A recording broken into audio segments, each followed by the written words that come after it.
Halo, Assalamualaikum warahmatullahi wabarakatuh. Pada kali ini kita akan membahas materi yaitu vektor di kelas 10 SMA atau MA. Iya, kita langsung saja.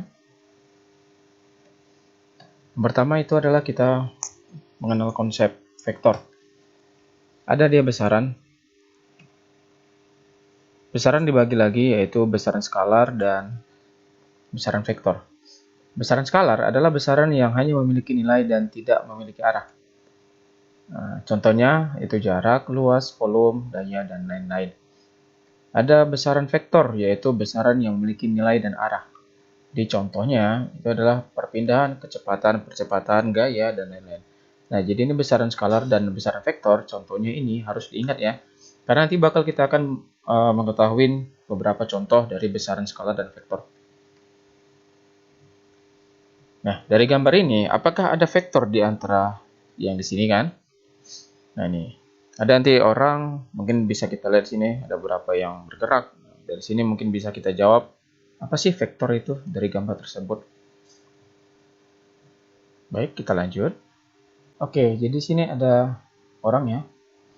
Ya, kita katakanlah ini dia titik A, dia akan berjalan ke titik B. Nah, jaraknya itu ialah 10 meter. Setelah itu, orang tersebut berjalan dari titik B menuju titik C. Itu jaraknya sejauh 4 meter. Pertanyaannya adalah, berapa jaraknya? Yang kedua adalah, berapa perpindahannya? Nah, yang kita ketahui tadi, jarak itu masuk ke dalam besaran skalar. Dan perpindahan masuk dalam besaran vektor. Jadi kalau ditanya berapa jaraknya, yaitu kita tambahkan dari titik A ke B, itu ke C. Jadi berarti artinya dia hanya memiliki nilai saja. Jadi berapa total dia berjalan, itulah kita jumlahkan. Itulah jarak. Jadi totalnya itulah 14. Nah, kalau ditanya itu perpindahan, dia masuk dalam besaran vektor. Ya, artinya dia memiliki nilai dan memiliki arah. Nah, dia berjalan dari titik A ke B itu 10, yaitu dia berbalik. Berarti kan dikurang. Nah, berarti perpindahannya itu adalah 6. Tuh. Kita lanjut. Cara menggambarkan vektor. Jadi vektor digambarkan dengan sebuah anak panah yang terdiri atas pangkal, panjang, dan arah anak panah. Nah, jadi sini sudah ada gambar ya. Tuh, inilah dia gambar vektornya. Jadi yang si P itu adalah pangkal atau menunjukkan titik awalnya. Nah, yang garis tengah ini atau dia garis lurus ini itu panjang vektornya. Nah, kalau Q ini arah vektornya. Jadi kalau dia dinotasikan, vektor PQ adalah ini. Nah, ini dia. Nah, jadi kalau dia vektor dia harus ada arah pandangnya ya, mau kemana dia, dan harus ada ujung pangkalnya. Nah, contohnya dalam notasi dia bisa seperti ini. Nah, ada U, vektor U, atau dia di garis di bawah, atau dia agak tebal dia, ini untuk notasi agak tebal ya. Oke, kita masuk di vektor R2 ya. Jadi ada vektor A. Nah, jadi cara vektor ini bisa dinyatakan dalam bentuk, dia bisa kita hitung dari kotak-kotaknya ya. Jadi hitungan itu dari ujung pangkalnya sampai ke ujung vektornya. Jadi kita hitung 1, 2, 3 ya, ke kanan 3 nih. Setelah itu dia ke atas 1, 2, 3, 4. Jadi kita tulis, jadi vektor A itu 3 sama 4. Yang artinya kalau dia menyatakan arah kanan, dia positif. Atau ke arah kiri dia negatif. Nah, kalau dia ke atas positif, kalau dia bawah negatif. Tuh, nah, ini ada vektor B. Bisa kita hitung. Artinya dia ke kanan 1, 2, 3. Enggak ya, kalau ke atas dia 2. Nah, bisa penulisan itu seperti ini. Atau nanti 3i ditambah 2j. Bisa. Nah, jadi ada vektor C nih. Yuk kita sama-sama hitung. Ke kiri, yang artinya titik negatif ya. Nah, ke bawah, dia nanti negatif juga. Artinya berarti negatif 1 sama negatif 3. Nih, atau bisa nanti negatif I dikurang 3J. Bisa jadi. Nah, untuk vektor D, ini bisa kalian kerjakan sendiri. Nah, tulis nanti di buku, kerjakan sendiri ya. Oke, kita lanjut menggambarkan vektor-vektor berikut. Jadi kita berikan ada vektor AB dengan titik 5 sama 3 ya, 5,3. Nah, ini berarti dia yang di atas ini ingat ya. Berarti dia di kanan, ini di atas. Nih, karena sama-sama positif. Ingat, kalau dia ke kanan positif, ke atas juga positif. Nah, inilah deh vektor AB-nya. Kita bisa hitung nih, 1, 2, 3, 4, 5 kan, pas ke atas 3. Tuh, 2, 3. Jadi, dilihat dari bentuk kotaknya. Nah, kalau untuk si vektor CD, vektornya negatif 3 nih, sama 4. Gitu kan? Nah, kalau kita hitung, ini berarti ke kiri dia. Tuh, 1, 2, 3. Dan kalau dia ke atas, itu kan positif 4 ya hitungannya. Nah, nih, ada vektor U. Kalau ini berapa? Vektor U, karena dia nih ke kanan ya. Nih, ke kanan berarti dia positif. 1, 2, 3. Nah, kalau ke bawah dia berarti negatif. Nah, yang artinya dia 3i sama dikurang 4J. Tuh, kalau menggambarkan vektor-vektornya atau penulisannya ya. Kita lanjut ke vektor posisi. Nah, di sini sudah diberikan bentuk koordinat sama titik-titiknya. Vektor posisi adalah vektor yang menyatakan posisi suatu titik terhadap titik pangkal koordinat. Nah, jadi diberikan ada titik A, yaitu 4,6. Ya. Si X-nya 4, Y-nya itu 6. Yang berpusat di 0,0. Nah, jadi vektor posisi A itu berarti 0 ke A. Vektor OA. Idenya itu 4 sama 6. Atau penulisan itu bisa seperti ini juga. Nah, kalau untuk vektor B, gimana nih? Nah, ini bisa diisi sendiri ya. Vektor B, nanti ada vektor C.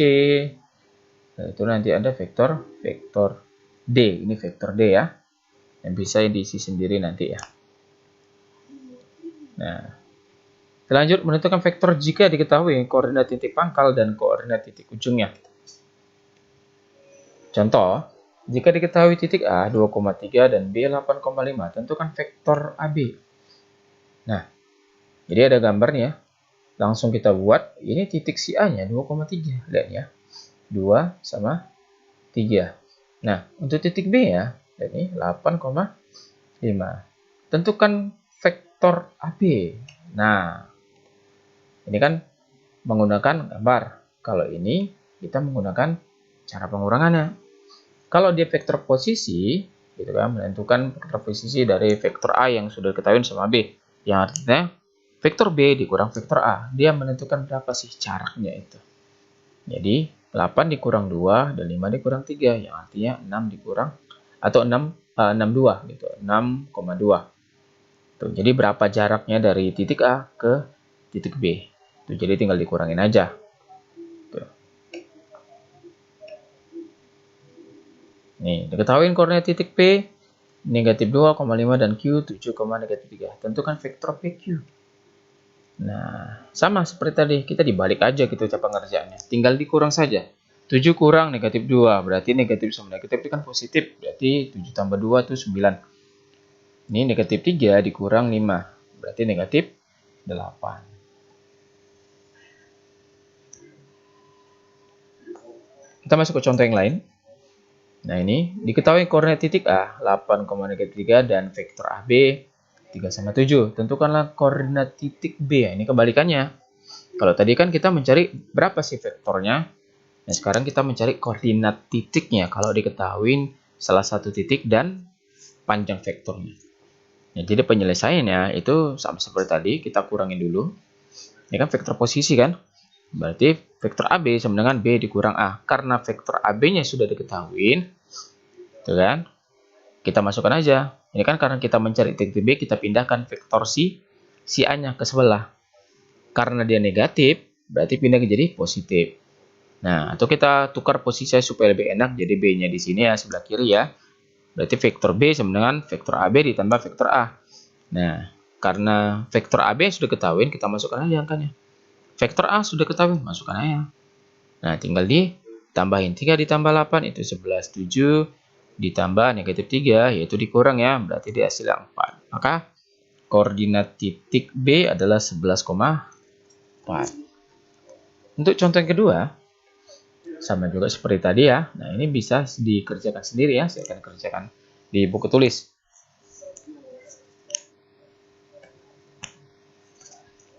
Oke, ini ada contoh ketiga. Nah, ini masuk ke dalam perpindahan kita.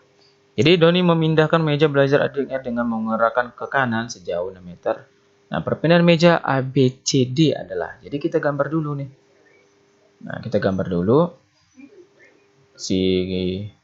apa ya, mejanya ya. Nah, kita gambar dulu bentuk mejanya karena ABCD. Karena meja itu kan berbentuk persegi ya, persegi panjang.